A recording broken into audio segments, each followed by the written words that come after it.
शिव। मेरा मन पढ़ाई में बिल्कुल नहीं लगता है, या मेरा मन किसी भी काम में एक तरह से एकाग्र नहीं हो पाता है। मैं जब भी पढ़ाई करने की कोशिश करता हूँ तो ना जाने क्या हो जाता है कि मेरा ध्यान पूरी तरह से भटक जाता है। ना जाने क्या हो जाता है कि मेरा सर दर्द होने लग जाता है। ना जाने क्या हो जाता है कि मेरे अंदर थकान आने लग जाती है। हम इसे थोड़ा सा मन, मस्तिष्क और शरीर के नियम से समझने की कोशिश करते हैं। वास्तव में हम जो पढ़ाई करते हैं उस पढ़ाई में हमारा एक लक्ष्य नहीं है। लक्ष्य है पर उसके लिए कोई नियम नहीं है। हम सिर्फ भागे जा रहे हैं और एक ऐसी दौड़ में दौड़ रहे हैं जहाँ पे सभी अपनी आंखों पे पट्टी बांध के दौड़ रहे हैं।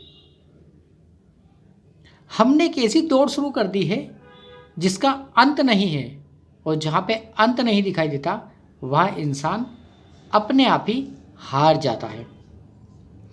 तो इंसान के दिमाग में कोई चीज़ याद कब होती है और कोई चीज़ याद कब नहीं होती है, इसे हम थोड़ा समझ लेते हैं। जैसे मान लीजिए हम एक गाना सुनते हैं, पेपर में न्यूज़ पढ़ते हैं या कहीं पे कोई चीज़ पढ़ते हैं, वो तुरंत हमारे दिमाग में एक डाटा के रूप में सेव हो जाती है। हम उसे याद नहीं करते। वहीं जब हम पढ़ाई करने बैठते हैं तो हम चाहे कितने घंटे पढ़ाई कर लें, चाहे कितने दिन पढ़ाई कर लें, पर जब हम याद करने की बात आती है या कोई हमसे पूछता है या हमको किसी को उत्तर देना होता है तो वो हमें बिल्कुल भी याद नहीं आती। हम सोचते कि मैंने तो इतने घंटे या इतने दिन पढ़ाई करी, उसके बावजूद वो मुझे याद नहीं हुआ।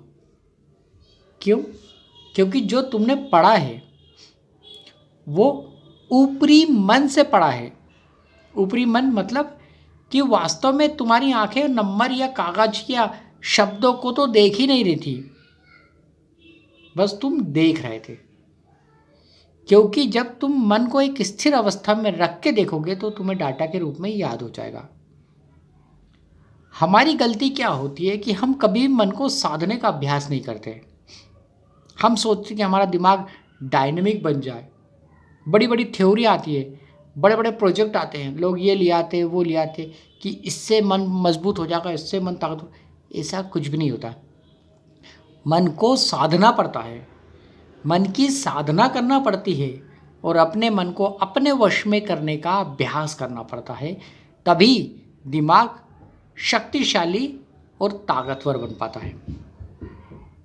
क्योंकि दिमाग की खासियत है कि उसे जब ज़रूरत होगी तभी वो चीज़ लेगा, अन्यथा वो उसे कभी नहीं लेगा।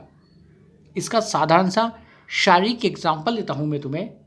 मान लो तुम खाना खा रहे हो, तुम्हें अच्छा लगा, पेट में चला गया, पर कुछ खाने ऐसे होते जो शरीर लेके तुरंत ही उल्टी कर देता, बाहर फेंक देता है। क्योंकि शरीर को उससे लगा कि इससे शरीर में बीमारी हो सकती, तो उसने शरीर से लेके उसे बाहर कर दिया। उसी तरह से जब तुम कोई पढ़ाई करते हो तो दिमाग को लगता है कि ये बोझ है, तो दिमाग उसे दिमाग से ही डिलीट कर देता है। यानी डाटा के रूप में सेव करना था वो उसे डिलीट कर देता है, और हम सोचते रहते और खोजते रहते कि अरे मैंने तो याद करा था और भूल कैसे गया। क्यों? क्योंकि मन को ऐसा लगा या मन को एक प्रतीकात्मक ऐसी चीज़ दिखाई दी जिससे वो चीज़ डिलीट हो गई। परंतु हम जब मन की साधना करते हैं, त्राटक साधना करते हैं या आत्मसम्मोहन साधना करते हैं, तो हम सबसे पहला कार्य ये करते हैं कि हमारा मन, मस्तिष्क, शरीर पूर्णतः हमारे वश में हो जाए। वो स्वयं संचालित ना हो, हम उसे संचालित करें। तब हमारा दिमाग बिल्कुल निष्क्रिय अवस्था में रहता है। निष्क्रिय मतलब वो तर्क नहीं करता, किसी चीज़ को ग्रहण करने से मना नहीं करता, और त्राटक करने के बाद हमारा दिमाग शांत हो जाता है, और फिर हम जो पढ़ाई करते हैं वो धीरे धीरे दिमाग में डाटा के रूप में सेव होने लग जाती है। अब जैसे मैं मेरा ही एग्जाम्पल देता हूँ। जब मैं बहुत साल पहले त्राटक करता था, साधना करता था, तो उसके बाद मुझे रोज़ मंत्र, तंत्र, वेद, पुराण, उपनिषद, अलग अलग तरह के ग्रंथ, अलग अलग तरह के नोट्स बनाना पड़ते थे। तो अब तुमसे ज़्यादा मेरी पढ़ाई थी। यानी तुम्हारी तो एक कम से कम 5 से 6 पेज की पढ़ाई, यानी पेज की सॉरी किताब होती हैं, पर मेरी तो वेद और कितने बड़े बड़े मंत्र ग्रंथ होते हैं ये सोचो। और नए नए आते आते, एक भी नहीं, जिसमें शैव है, शाक्त है, वैष्णव है, भक्त है, अज्ञान है, ज्ञान है, सब तरह का आता है।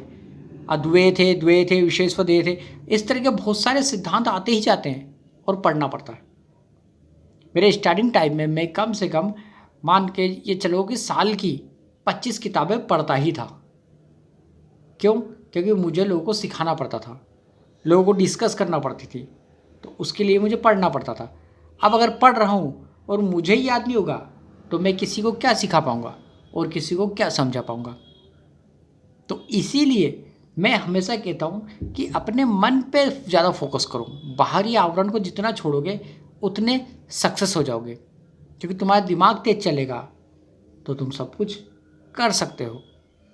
पर अगर तुम भौतिक आवरण में फंस गए कि तैयार हो गए, घूमो, अच्छा फैशनेबल कपड़े पहनो, महंगे महंगे मोबाइल ले लो तो उससे तुम ज्ञानी हो जाओगे, उससे कुछ नहीं होता है और तुम कमज़ोर होते जाओगे और एक समय कमज़ोरी ही तुम्हें खा जाएगी।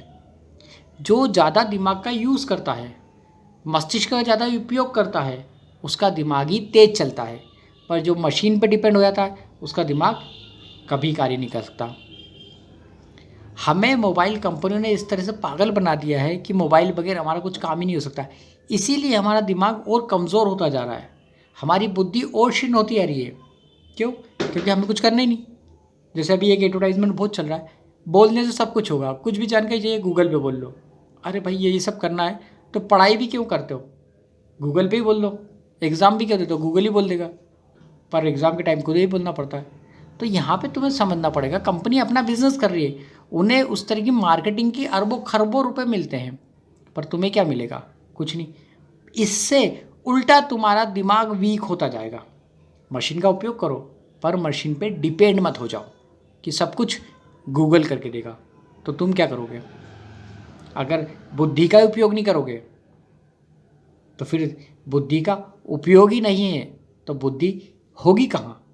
क्योंकि कहते हैं कि इंसान के पहले शरीर में पूंछ होती थी, पर जब मानव ने चलना शुरू करा तो उसकी पूंछ का उपयोग ही खत्म हो गया, तो शरीर से पूंछ ही गायब हो गई। तो उसी तरह से दिमाग का उपयोग ही नहीं करोगे तो धीरे धीरे दिमाग भी गायब हो जाएगा और छोटा होते होते एक समय बाद ऐसा हो जाएगा कि सिर्फ वो मटन का टुकड़ा रह जाएगा, यानी एक मांस का छोटा सा बॉल ही बन के रह जाएगा, जिससे तुम्हारे हाथ पैर चलेंगे, दिमाग नहीं चलेगा। तो हमें ये चीज़ ध्यान रखना चाहिए कि धीरे धीरे करते करते ही कई महीनों गुजर जाते हैं और कई महीनों से साल गुजर जाते हैं, जिससे इंसानी दिमाग की कमज़ोरियाँ विकसित होती है। और यही कमज़ोरियाँ जब तुम्हारे बच्चे होंगे तो वही डीएनए या वही आनुवांशिक गुण तुम्हारे बच्चे के अंदर आएगा और वो उससे भी कमज़ोर होगा और उससे आने वाला बच्चा भी उससे भी कमज़ोर होगा। इसीलिए अगर हमें अपने दिमाग को तेज करना है तो अपने दिमाग पे ज़्यादा फोकस करना पड़ेगा। अपने मन मस्तिष्क शरीर को समझो, पहचानो, उन्हें चलाओ, क्योंकि चलाओगे तो दौड़ेगा और दौड़ेगा तो तेज होगा। क्योंकि कहते हैं कि म्यान में रखी तलवार भी जंग खा जाती है, पर अगर उसे धार करी जाए तो हमेशा काम आती है। इसीलिए भटको मत लोग उससे कहने से, आध्यात्मिक ज्ञान को प्राप्त करो, क्योंकि आध्यात्मिक ज्ञान में सब चीज़ छुपी हुई है। तुम्हारी आत्म साधना, आत्मशक्ति, आत्मनियंत्रण, मन पे नियंत्रण, मस्तिष्क पर नियंत्रण, शरीर पे नियंत्रण। पर अगर करोगे तो, अन्यथा बस यही कह सकोगे कि हेलो गूगल बताओ कि मेरा दिमाग चलता क्यों नहीं है। शिवम।